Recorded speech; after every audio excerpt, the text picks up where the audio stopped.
Así que aquí estoy, a mis 74 años, lista para platicarles los momentos que marcaron mi vida. Nací en un pueblito chiquito, de esos con una plaza principal, una iglesia y donde todos se conocen. Mi papá era campesino. Se iba a trabajar antes de que saliera el sol y regresaba ya de noche. Era un hombre de pocas palabras, pero muy honesto. Mi mamá se encargaba de la casa y de nosotros, sus 6 hijos. Vivíamos con poco dinero, pero nunca nos faltó qué comer, aunque fuera lo más básico como arroz y frijoles. Nuestra casa era sencilla. Al principio el piso era de tierra, pero después mi papá logró ponerle cemento. No teníamos baño adentro. Usábamos una casita al fondo del patio, que nos daba miedo en la noche. Nos bañábamos con agua calentada en la estufa de leña, en una tina. Aunque no teníamos mucho, no nos sentíamos pobres, porque todos a nuestro alrededor vivían igual. Me acuerdo que nos divertíamos con lo que teníamos. Hacíamos muñecas de hojas de maíz, carritos con latas y pelotas de calcetines. A mis hermanas y a mí nos encantaba jugar a la casita bajo el árbol de mango. Las hojas que se caían eran el dinero, y las piedritas, la comida, era una alegría sencilla, pero muy verdadera.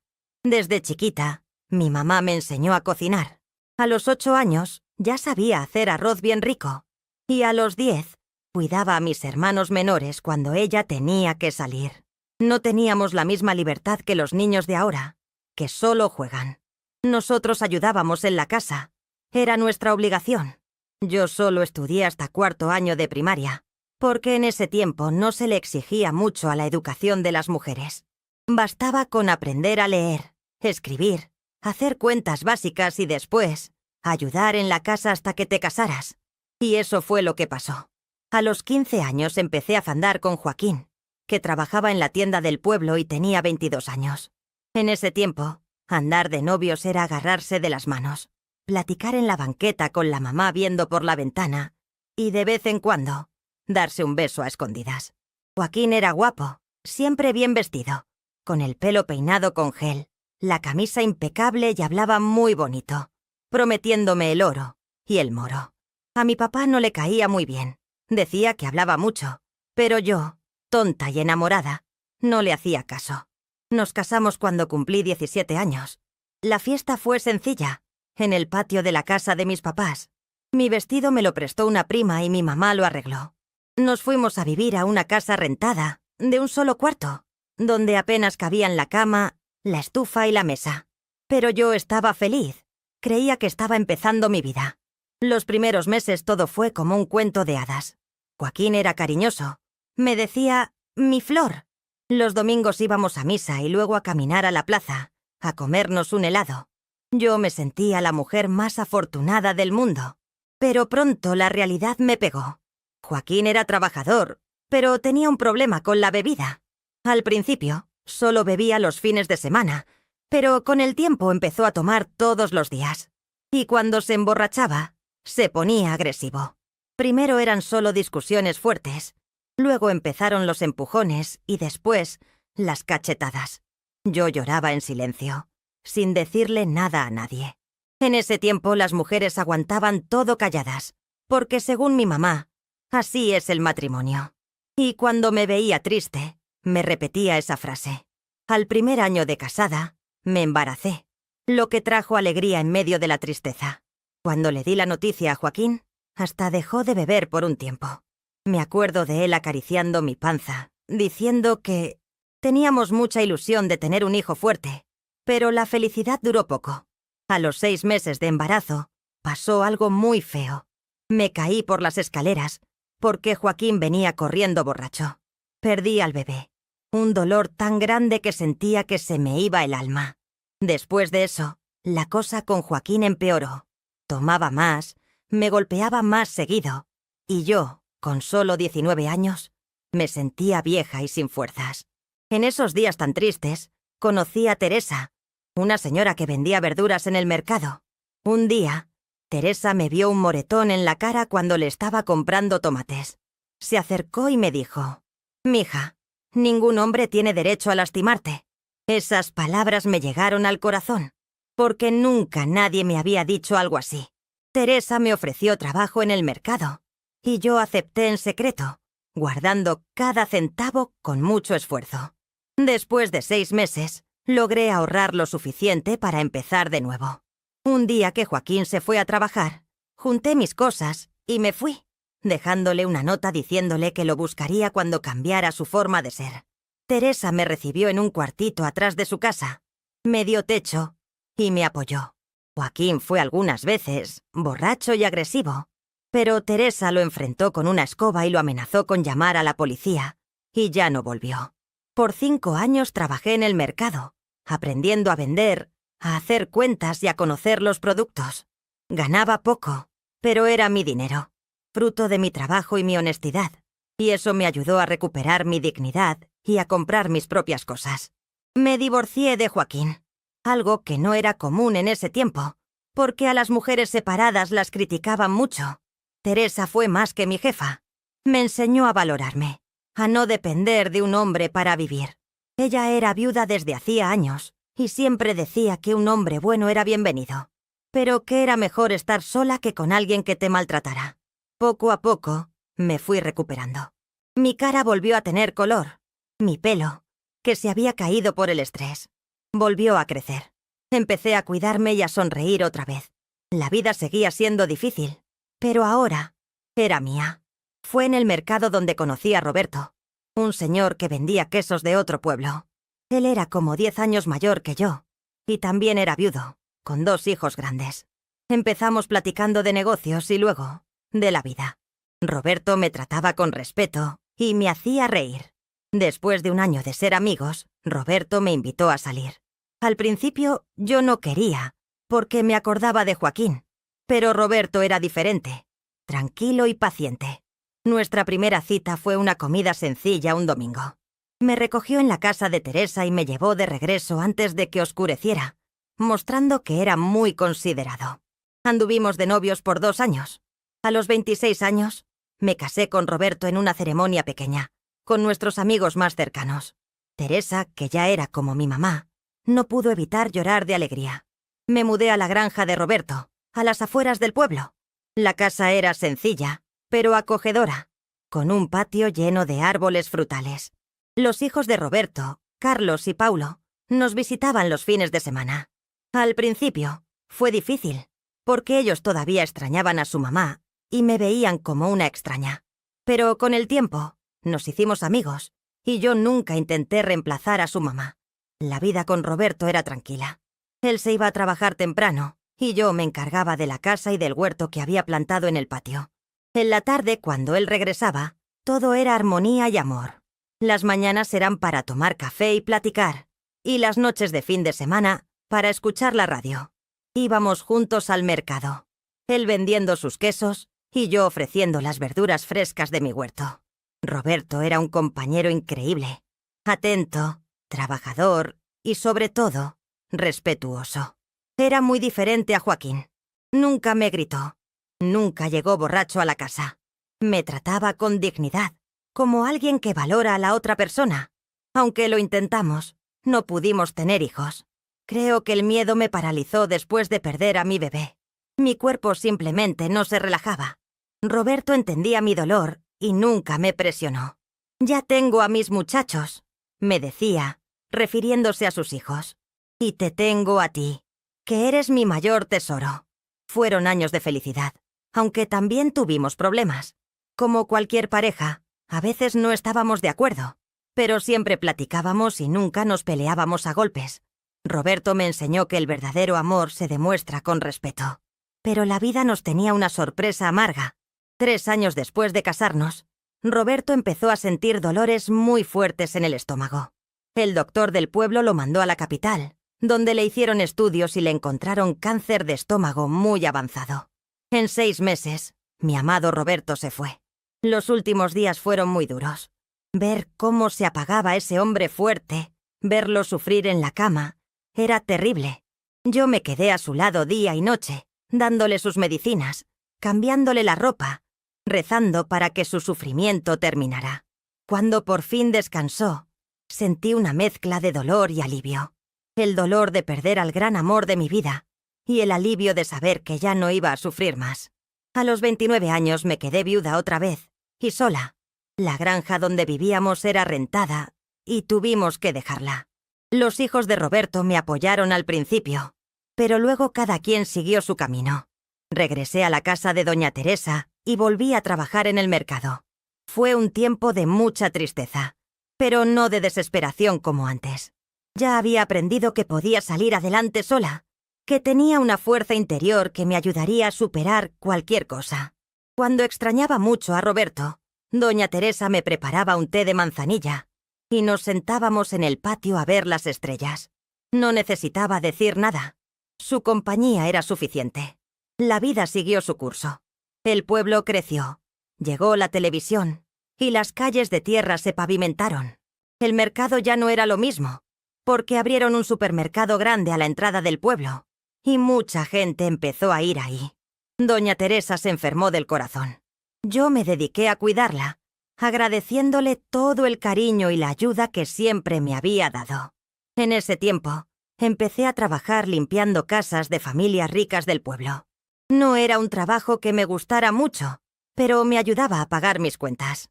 Aprendí a valorar las cosas pequeñas. Un piso brillante después de encerarlo, un vidrio limpio, un cumplido de la señora de la casa.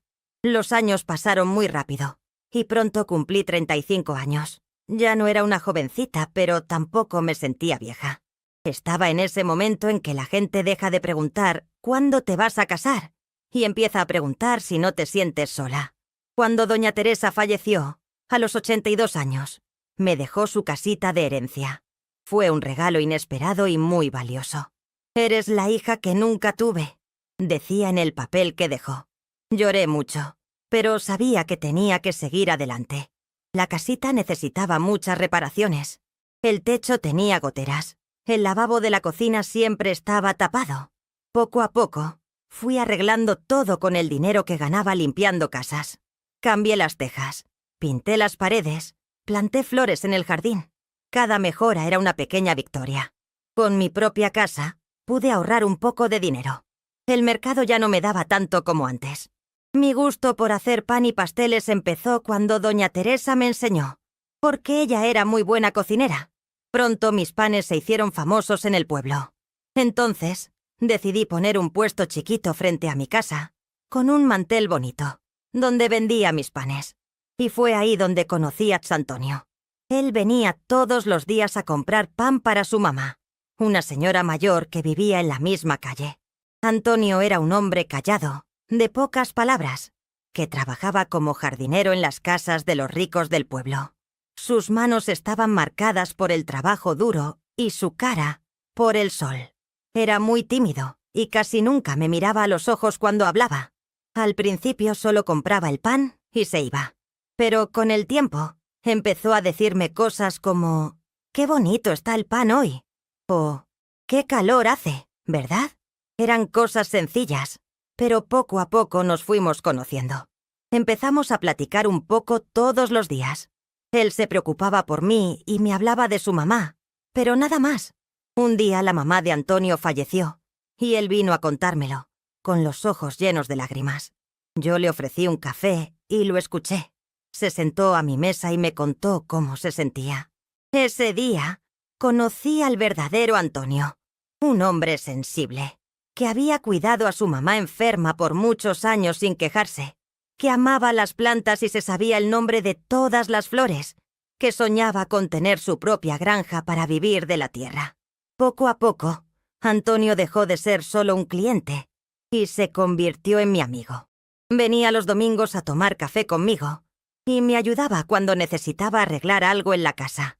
Yo, que ya tenía 38 años, había pensado que nunca más me ibas a enamorar, que esa parte de mi vida ya había terminado. Pero el corazón es muy raro. Una noche, después de ayudarme a cambiar un foco, Antonio me agarró la mano y me dijo: «Creo que me estás gustando más de lo que debería». Era lo más sencillo y sincero que me habían dicho en la vida. Yo no supe qué decir. Al ver que me había puesto nerviosa, Antonio agregó: «No tienes que decir nada ahora, solo quería que lo supieras». Y se fue. dejándome parada en la sala, con el corazón latiendo muy rápido. Pasé la noche pensando si estaba lista para tener otra relación, si no sería mejor quedarme sola y seguir siendo independiente. Antonio parecía ser una buena persona, pero Joaquín también lo había parecido al principio. ¿Me volvería a lastimar? Al día siguiente, Antonio vino a comprar pan como siempre, actuando como si nada hubiera pasado. Eso me dio confianza. Un hombre que respeta el tiempo de los demás es un hombre que vale la pena conocer. Empezamos a probar a andar con calma, poco a poco. Claro, aquí está el texto traducido al español mexicano, ajustado para que suene más natural para un público de YouTube de México. Todavía cargaba las cicatrices del pasado y él también tenía las suyas. Antonio nunca se había casado, dedicando su vida a cuidar de su mamá enferma. Era un buen hombre, pero nunca tuvo la oportunidad de vivir su propia vida. Nuestra relación fue avanzando a su propio ritmo. Me visitaba 3 veces por semana. Platicábamos, escuchábamos la radio y a veces dábamos una vuelta por la plaza. Cuando empezaba el frío, siempre me regalaba un ramito de flores del jardín donde trabajaba. El patrón me deja agarrar las que sobran, me explicaba. Después de un año de noviazgo, Antonio me pidió matrimonio. No fue nada espectacular como en las películas. Estábamos sentados en el balcón, viendo la lluvia, cuando me preguntó, ¿te quieres casar conmigo? No tengo mucho que ofrecerte, pero te prometo cuidarte. Acepté su propuesta en el instante en que me lo dijo. No es que estuviera desesperada por casarme, sino porque reconocía en Antonio a un hombre de buen corazón, que me valoraba y me trataba como a su igual. Después de todo lo que había pasado, eso era un tesoro invaluable. Nos casamos cuando cumplí 40 años, y él tenía 45. La ceremonia fue sencilla, en el registro civil, con algunos amigos cercanos. No sentíamos la necesidad de una fiesta grandiosa. La certeza de nuestro amor era suficiente.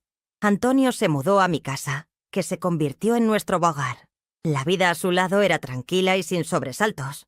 Él se iba a trabajar temprano y regresaba por la tarde. Yo me dedicaba a la casa y a hacer panes y pasteles, que vendía los fines de semana. Juntos, cuidábamos el jardín o visitábamos a amigos. De vez en cuando, viajábamos al pueblo vecino a visitar a un sobrino suyo. No vivíamos con lujos, pero teníamos lo necesario para una vida digna. Y lo más importante, disfrutábamos de paz después de las tormentas que marcaron mi vida. Esa tranquilidad era un regalo. Compartimos 12 años de matrimonio, llenos de tranquilidad y compañerismo. Antonio no era un hombre de muchas palabras ni de gestos románticos extravagantes, pero era atento y siempre estaba ahí. Nunca me alzó la voz, ni me hizo sentir menos por ser mujer. Nuestra rutina era sencilla, como la de tantas otras parejas. Desayunábamos juntos. Él se iba al trabajo y yo me encargaba de la casa. Por la noche, cenábamos viendo las noticias en la tele, un lujo que por fin nos habíamos podido dar. Los fines de semana íbamos a misa y luego dábamos una vuelta por la plaza. De vez en cuando nos visitaba algún familiar o amigo. Con el tiempo la salud de Antonio empezó a fallar. Primero, le diagnosticaron hipertensión, que el doctor atribuyó a la edad. Después, le empezaron a doler la espalda, por el esfuerzo de cuidar las plantas. Poco a poco fue bajando el ritmo en el trabajo, dedicándose al jardín con más calma. Un día, mientras podaba un árbol, sintió un mareo muy fuerte y se cayó de la escalera. No fue una caída de mucha altura, pero el golpe fue suficiente para lastimar a un hombre que ya se acercaba a los 60. Lo llevé al hospital, donde descubrieron que, además de las lesiones por la caída, había sufrido un pequeño derrame cerebral. Estuvo internado una semana y, cuando regresó a casa, ya no era el mismo. Tenía una ligera parálisis en el lado izquierdo del cuerpo. Él trataba de disimular, diciendo que estaba mejorando, pero yo sabía que no era cierto. Su patrón, al enterarse de la situación, le ofreció la jubilación anticipada. La pensión era modesta, pero, sumada a lo que yo ganaba vendiendo panes y pasteles, nos alcanzaba para vivir. Antonio se puso muy triste por no poder trabajar como antes. Para distraerlo, amplié el jardín de la casa. para que pudiera cuidar las plantas sin necesidad de salir. Nuestra felicidad se vio interrumpida cuando sufrió un derrame cerebral más grave, 6 meses después del primero. Esta vez, perdió la capacidad de caminar y tuvo que quedarse en cama. Lo cuidé con todo mi amor, como doña Teresa me había cuidado a mí. Noches eran especialmente difíciles, porque le costaba respirar y tragar. Yo me quedaba despierta, tomándole la mano y rezando. El segundo derrame, más fuerte que el primero, se llevó a mi Antonio, después de 3 meses de sufrimiento. Se fue en un sueño profundo, tomado de mi mano. Fue una despedida silenciosa, como él siempre fue, pero llena de dignidad. Me vi sola por segunda vez, a los 52 años, en un mundo que ya no reconocía. La ciudad había crecido mucho, con centros comerciales y edificios enormes. Los jóvenes parecían estar siempre corriendo. La vida, en una prisa constante, contrastaba con la lenta caída en las ventas de mis panes. La competencia de las grandes panaderías, que aparecían por todas partes, me dejaba desorientada, como si estuviera perdida en un laberinto.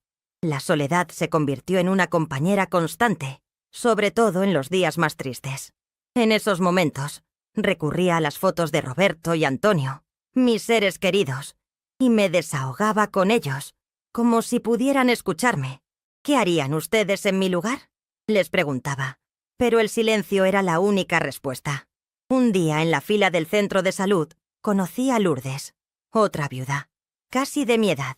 Empezamos a platicar sobre las medicinas para la presión alta y lo lento que era el servicio. Cuando salimos de ahí, ya éramos amigas. Lourdes era diferente a mí en muchas cosas. Tenía más estudios y usaba palabras que a veces no entendía, pero su sencillez y humildad me encantaron, y su comprensión del dolor de la pérdida me acercó aún más a ella. Lourdes me invitó a un grupo de la tercera edad que se reunía en la iglesia. Al principio, dudé. Me sentía insegura y tenía miedo de no encajar. Pero pronto me sentí bienvenida, y me di cuenta de que estaba entre mujeres como yo, muchas con historias parecidas. Juntas, hacíamos manualidades, jugábamos bingo e intercambiábamos recetas. El grupo me revitalizó, me dio una energía que no sentía desde hacía años. Por primera vez en mucho tiempo, me vi rodeada de gente, compartiendo risas y aprendiendo cosas nuevas, como tejer con gancho y jugar dominó. Volví a preocuparme por mi apariencia, a arreglarme para salir. Los halagos de Lourdes, como «qué guapa te ves hoy», me hacían mucho bien. Por esos días, mi casa empezó a tener problemas. El techo, con sus goteras constantes, y las paredes, llenas de humedad, necesitaban reparaciones urgentes. Sola era difícil mantener todo en orden, y mi dinero apenas me alcanzaba para los gastos básicos, menos para arreglos. Entonces, Lourdes tuvo una idea: rentar un cuarto de mi casa. Al principio me asusté. ¿Abrir mi casa a un extraño? ¿Y si era alguien peligroso? Pero, con el tiempo, la idea fue tomando forma. Decidí anunciar el cuarto en la iglesia y en el mercado. Pronto apareció una interesada, Cida, una maestra jubilada que se había mudado a la ciudad para estar más cerca de su hija. Parecía una persona seria y respetuosa. Platicamos y llegamos a un acuerdo justo para las dos. Cida se mudó al mes siguiente. Era una mujer tranquila y organizada. Al principio casi no nos veíamos en la casa. Ella salía temprano a visitar a su hija y regresaba por la noche. Yo también pasaba mucho tiempo fuera, entre el grupo de la tercera edad y mis trabajos de limpieza, que todavía hacía de vez en cuando. Poco a poco, nos fuimos conociendo mejor y descubrimos que teníamos cosas en común, como el gusto por las telenovelas viejas, la música ranchera y el café fuerte. Empezamos a tomarnos el café juntas por la mañana, antes de salir, y a veces por la noche, antes de dormir. Fue en el grupo de la tercera edad donde conocí a Aparecida, a Sida, como todos le decían. Ella daba clases de tejido con gancho y tenía unas manos muy hábiles. Rápidamente nos hicimos amigas. Sida era diferente a todas las personas que había conocido. Había viajado mucho, conocía otros países, era viuda desde hacía más tiempo que yo, y había aprendido a vivir bien sola. Una puede ser feliz sin un hombre al lado, me decía siempre. Al principio se me hacía raro, porque crecí escuchando que una mujer solo está completa si tiene un marido. Pero Sida me enseñó otra forma de ver la vida. Como maestra de historia jubilada, contaba historias como nadie. Hablaba de reyes y reinas, de guerras y revoluciones, de países lejanos que yo solo había visto en la tele. Cuando contaba esas historias, sus ojos brillaban. Sus ojos brillaban. Y yo me quedaba embobada. Empezamos una relación de complicidad, compartiendo cada momento. Íbamos a las reuniones del grupo de apoyo, asistíamos a la misa dominical y nos aventurábamos a caminar por el nuevo parque de la ciudad. En las tardes soleadas, nos refugiábamos en el balcón de mi casa, donde disfrutábamos de té helado e intercambiábamos secretos. Sida mostraba un interés genuino en mi historia, en mis matrimonios y en los momentos difíciles que había enfrentado. No me juzgaba, solo escuchaba con atención, a veces tomándome la mano cuando los recuerdos se volvían dolorosos. Yo, por mi parte, adoraba escuchar sus experiencias y los lugares que había visitado. A través de Sida, aprendí a ver el mundo desde otra perspectiva. Me regalaba libros, compartía fotos de sus viajes y me enseñaba palabras nuevas. Yo, que apenas había tenido la oportunidad de estudiar, de repente me vi ávida de conocimiento y por explorar nuevos horizontes.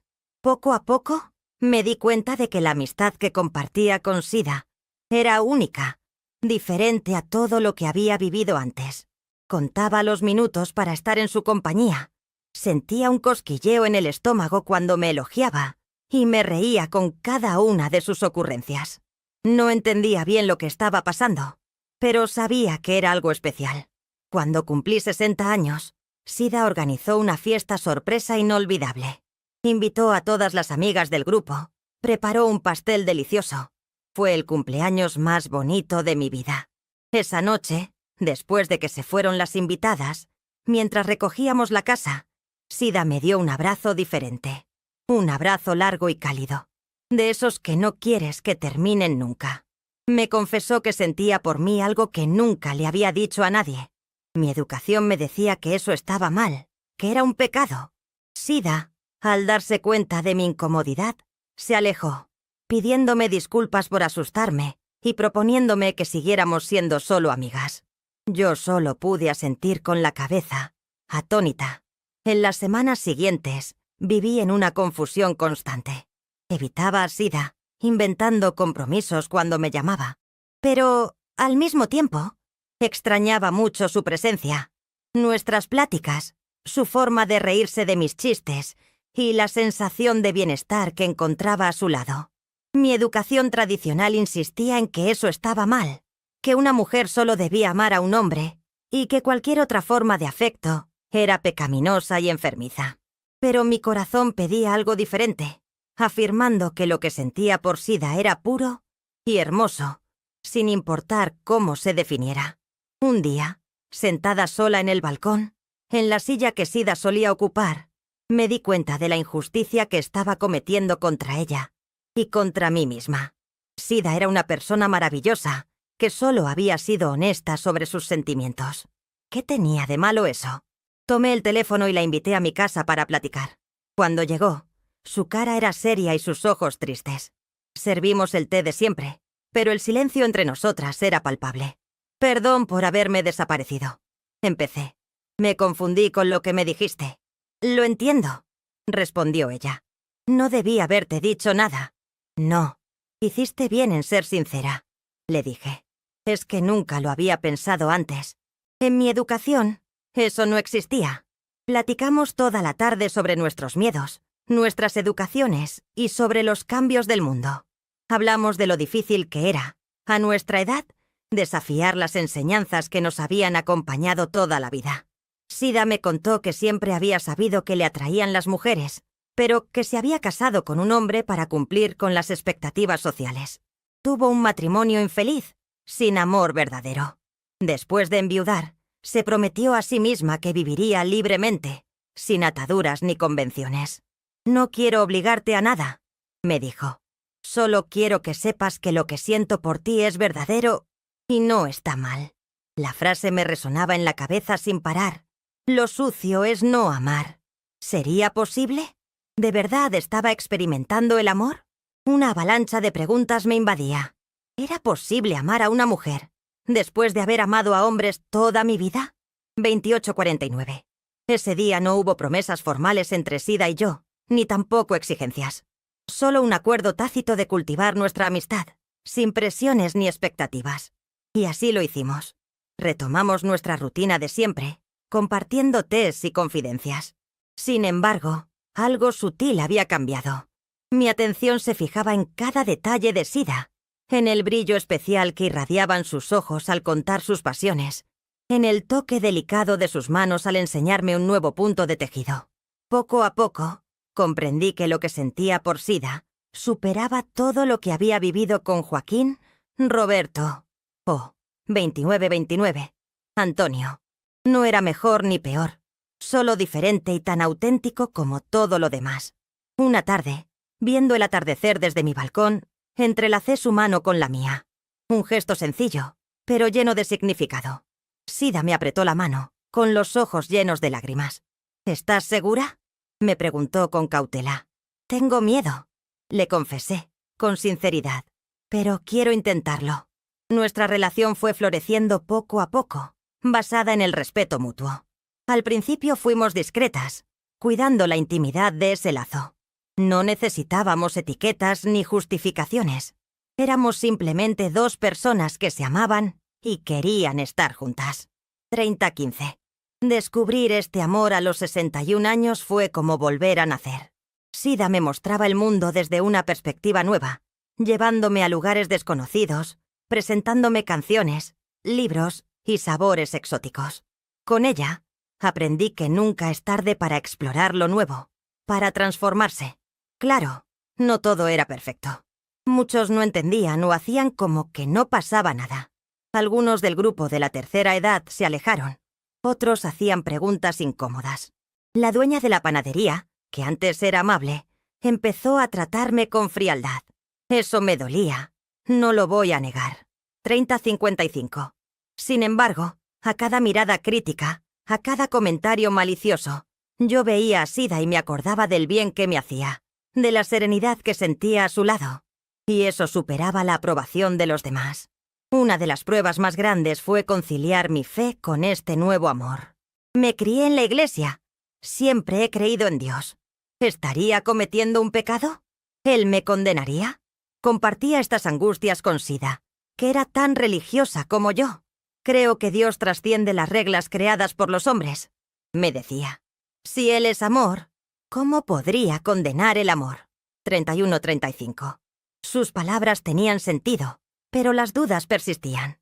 Hasta que un domingo, durante la misa, el nuevo sacerdote, un joven recién llegado de la capital, habló sobre el amor y la aceptación, sobre cómo Jesús acogía a todos, sin distinción. Ese día, salí de la iglesia con el corazón más ligero. También necesité aprender a lidiar con los celos, un sentimiento que creía extinto a mi edad.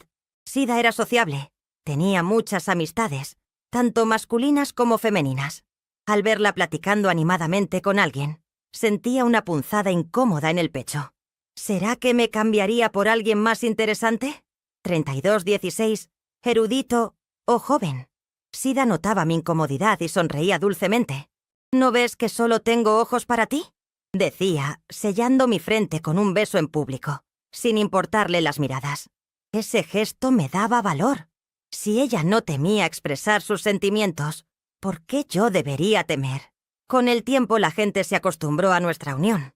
Algunas, incluso, se disculparon por el distanciamiento inicial. No entendemos bien, pero ustedes se ven felices. Y eso es lo que importa, decía Lourdes, que había sido la primera en mostrar desaprobación cuando nuestra relación se hizo evidente. Me invitó a cenar a su casa, una invitación que representó un gesto significativo de aceptación.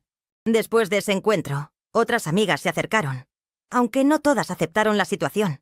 Aún así, fue un punto de partida. Aida se mudó a mi casa cuando yo tenía 64 años, y ella, 67. Unimos nuestras pertenencias, nuestras vidas. Ella me presentó la alegría de viajar, de explorar nuevos lugares, usando el dinero de nuestras jubilaciones. Hicimos viajes pequeños, visitando Aparecida do Norte, Pozos de Caldas, Aguas de Lindoya. Nada muy lejos ni caro, pero, para mí, que casi nunca había salido de mi ciudad, cada viaje era una aventura, un descubrimiento. Aída tenía mucho conocimiento sobre la historia de cada lugar y contaba los detalles de forma cautivadora. Lo mejor era compartir un cuarto de hotel con ella, como si fuéramos chicas en una excursión escolar. Nos dormíamos de la mano, platicando hasta tarde. A veces me despertaba en la noche y me quedaba viéndola dormir, agradeciendo a Dios por haber puesto a esa mujer extraordinaria en mi vida. Vivir con Aída era tranquilo, aunque teníamos desacuerdos de vez en cuando, como cualquier pareja. Ella era terca, y yo también. Pero, al final del día, siempre llegábamos a un acuerdo. No vale la pena dormir enojadas. Era nuestra regla. Una de las cosas que más admiraba de Aída era cómo me animaba a aprender. Cuando le dije que quería terminar mis estudios, ella me ayudó a buscar un curso para adultos. Volví a estudiar a los 65 años. No fue fácil, lo confieso. Mi vista ya no era la mejor, y mi memoria fallaba a veces.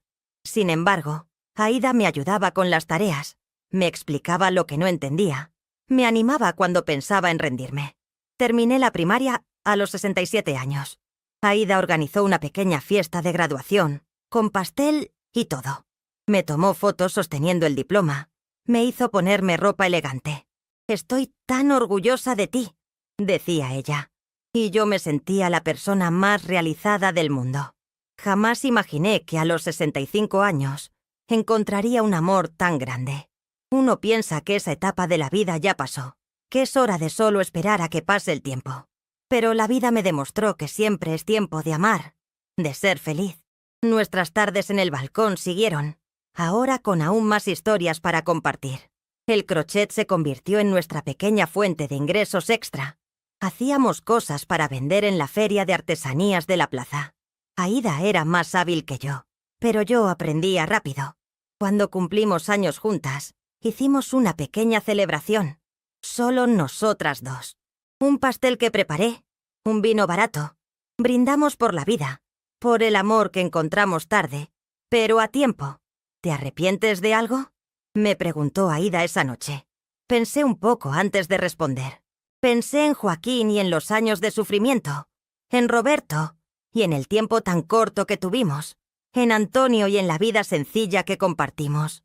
Y ahora, en Aída, un amor que jamás esperé encontrar. No, respondí sinceramente. Cada experiencia que viví me trajo hasta aquí, a ti. Planeábamos envejecer juntas. Pensábamos en comprar una casa más pequeña, más fácil de mantener cuando estuviéramos más viejas. Yo todavía soñaba con conocer el mar, que Aída ya había visto, pero yo no. Pensábamos en adoptar un perrito para hacernos compañía. Primero, eran pequeños olvidos, como dónde había puesto los lentes o el nombre de alguna vecina. Al principio pensé que era algo relacionado con la edad, pero la situación empeoró. Un día salió a comprar pan y no pudo regresar a casa. Una vecina la encontró sentada en la banqueta, llorando, sin acordarse dónde vivía. La llevé al médico, un señor con su pelo blanco y un semblante sereno. El médico hizo una serie de exámenes de imagen, incluyendo tomografías, para luego llamarnos y darnos el diagnóstico. Con una voz amable y ponderada, dijo las palabras que cambiarían nuestras vidas. Doña Cida tiene Alzheimer. Explicó que se trata de una enfermedad que afecta la memoria, el razonamiento lógico y el comportamiento. Una condición degenerativa para la que no existe cura, aunque hay medicamentos que pueden ayudar a que los síntomas avancen más lento. Salimos del consultorio médico en completo silencio, nuestras manos entrelazadas buscando consuelo. De camino a casa, Cida se detuvo. Me miró a los ojos y me dijo con preocupación: «No quiero convertirme en una carga para ti. Si la situación se pone insostenible, prométeme que me meterás en un lugar donde puedan cuidarme bien». La respuesta fue inmediata y firme. «Ni se te ocurra pensar eso. Te cuidaré hasta el final, así como tú me has cuidado desde el principio». Al principio intenté hacerme cargo de todo. Le daba los medicamentos a las horas correctas, Preparaba comidas nutritivas y la animaba a caminar todos los días, tratando de mantener su cerebro activo. En sus días de lucidez, Zida era la misma de siempre. Sonreía, me decía «mi amor» y me contaba recuerdos de antes.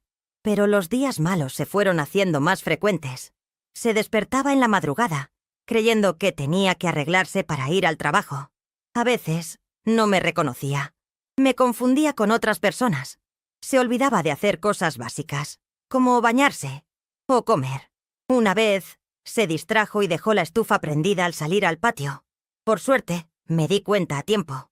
Lo más difícil no era el trabajo físico que implicaba cuidarla, sino ver cómo esa mujer inteligente y vibrante se apagaba poco a poco. Ver cómo sus ojos perdían el brillo, cómo se confundía. Era como perderla un poco cada día. Intenté que me ayudaran amigos y su hija, que nos visitaba de vez en cuando. Pero la situación se volvió insostenible. Zida necesitaba atención todo el tiempo, las 24 horas del día. Yo ya no podía dormir bien. Vivía en constante alerta, con miedo de que se levantara o intentara salir de casa. Una noche, después de un día entero sin reconocerme, Zida tuvo un momento de lucidez. Sentada en la cama, me veía mientras yo arreglaba el cuarto. «Estás agotada», dijo. «Esta no es vida para ti». Intenté minimizar la situación. «Estoy bien. Solo un poco cansada hoy». «No me mientas», insistió. «Lo veo en tus ojos, en las ojeras. Necesitas meterme en un lugar donde puedan cuidarme bien». Esa noche lloré mucho. La idea de separarme de ella me parecía una traición. Pero tenía razón. Yo ya no podía darle los cuidados que necesitaba, y eso podía ser peligroso para ella. Busqué el apoyo de los sobrinos de Zida, que la llevaron a una residencia de ancianos. Fue la decisión más difícil que he tomado, pero sabía que era lo mejor para ella. Ahí tendría acceso a médicos, enfermeras y profesionales capacitados para darle los cuidados que necesitaba. Preparé su ropa favorita, el perfume que siempre usaba y el álbum de fotos de nuestros viajes. Intenté explicarle a dónde íbamos, pero creo que no entendió. Ese día me decía maestra, y creía que íbamos de excursión. La residencia era un lugar agradable, con jardines bonitos y cuartos amplios y ventilados. Los empleados eran amables y atentos. De camino a casa, las lágrimas corrían por mi cara. Los primeros días fueron los más dolorosos. La casa se sentía inmensa y vacía sin Zida. Sus cosas personales, los lentes para leer, las pantuflas al lado de la cama, la crema para manos en el baño, eran como puñaladas en el pecho. Pensé en guardar todo, pero no pude. Era como si, teniendo sus cosas cerca, ella todavía estuviera conmigo, de alguna manera. La visito 3 veces por semana. Algunos días, me reconoce, sonríe y me toma de la mano. Otros, me ve como si fuera una extraña. Duele, pero entiendo que no es a propósito. Llevo álbumes de fotos, contándole nuestras vivencias. A veces se acuerda, otras no. Pero eso no disminuye mi dedicación. Me quedo a su lado, cumpliendo la promesa que le hice. Hace poco, en un momento raro de claridad, me apretó la mano y me agradeció por no haberla abandonado. Lloré como una niña. Puede que ya no recuerde quién soy, pero jamás olvidaré lo que ella significa para mí.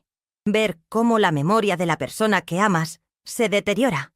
Ver cómo pierde su identidad. Es un reto enorme. Cada vez que me ignora, siento como si una parte de mí muriera. Pero sigo reviviendo nuestras historias, mostrando las fotos, esperando que se encienda una chispa en su mirada. ¿Te acuerdas de aquel viaje a Aparecida?, pregunto mostrando una foto. Compraste ese sombrero chistoso que se volaba con el viento. A veces esboza una sonrisa vaga, diciendo: «Sombrero. No me acuerdo de ningún sombrero». En otros momentos ocurre un milagro y exclama: «Claro que me acuerdo. Te enojaste porque gasté dinero en él». Son esos pequeños momentos los que me dan fuerzas para seguir adelante. Cuando, por un momento, Zida vuelve a ser ella misma. Cuando el cariño que nos tenemos parece superar la niebla de la enfermedad y alcanzarla, aunque sea por instantes.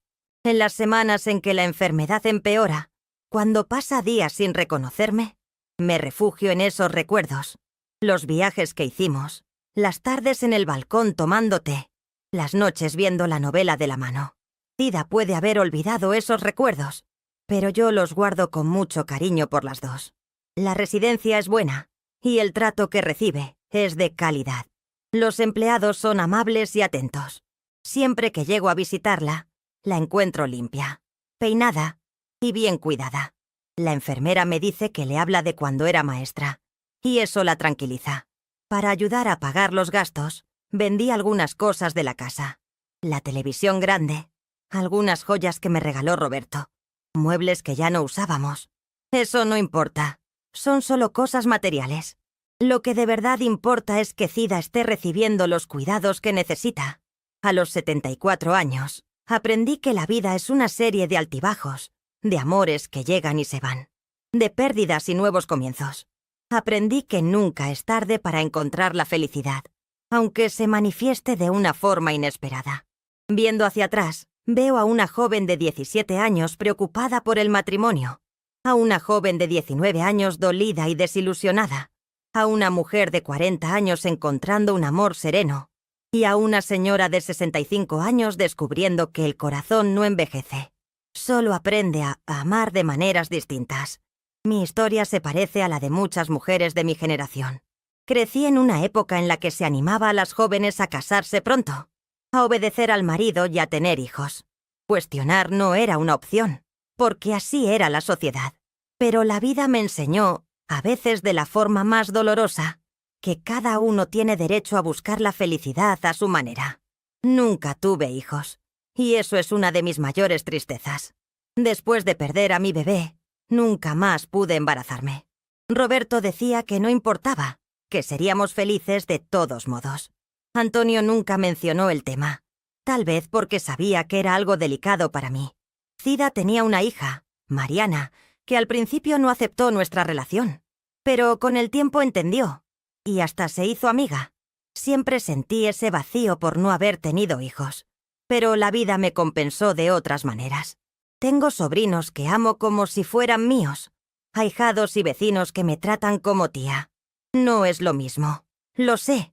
La vida me enseñó que el concepto de familia va más allá de los lazos de sangre. Familia son las personas que se quedan a nuestro lado en los momentos más difíciles, ofreciéndonos apoyo y respeto. Doña Teresa, por ejemplo, fue mucho más maternal conmigo que mi propia madre en muchos sentidos. El grupo de la tercera edad se convirtió en mi familia, y Zida fue el gran amor de mi vida, aunque llegó tarde. No sé cuánto tiempo me queda en este mundo, ni si Zida me reconocerá en mi próxima visita, pero estoy segura de que cada momento, cada decisión y cada camino que me trajeron hasta aquí valieron la pena. Hubo dolor, es innegable. Las agresiones de Joaquín, el fallecimiento de Roberto, la enfermedad que le llegó a Zida. Hubo noches en que las lágrimas se agotaron y días en que el cansancio parecía insoportable. Sin embargo, la alegría también estuvo presente. En los pasteles dominicales compartidos con Roberto, en las tardes serenas en el jardín en compañía de Antonio, en los viajes memorables con Zida, en las amistades valiosas, en las pequeñas conquistas y en los sueños realizados. Si pudiera regresar en el tiempo, tal vez no cambiaría nada. O quién sabe, tal vez solo una cosa. Me habría alejado antes del hogar de Joaquín, comprendiendo antes que nadie tiene el derecho de infligirme sufrimiento o disminuir mi esencia. Habría aprendido antes que mi vida tiene un valor inmenso y que merezco respeto y afecto. A las jóvenes les diría, no duden en recomenzar, no teman decir no a lo que les causa daño y abracen el sí a lo que les proporciona bienestar, aunque otros no lo comprendan. A las mujeres de mi edad, les aseguro, aún hay tiempo para amar, aprender y alcanzar la felicidad. La edad, ya sean 60, 70 u 80 años, no es un obstáculo. Mientras haya vida, hay esperanza en días mejores. La vida es un regalo demasiado valioso para desperdiciarlo por miedo o vergüenza. Y el amor, en cualquiera de sus formas, siempre compensa. Hoy, al contemplarme en el espejo, veo a una mujer marcada por las arrugas, las canas y las cicatrices del tiempo.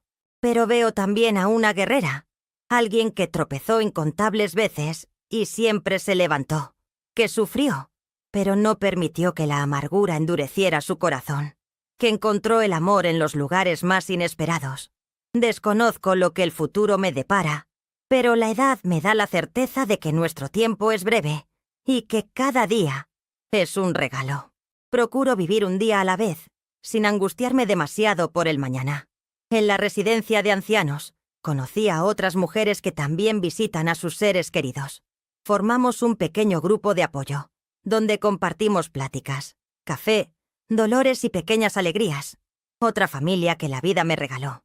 Hay una señora, doña Zulmira, con sus 80 años, que visita a su marido diariamente desde hace 5 años. Él ya no la reconoce, pero ella lo alimenta. Peina su cabello y le cuenta cómo fue su día. Una vez me dijo: el amor no se extingue solo porque la persona se transformó.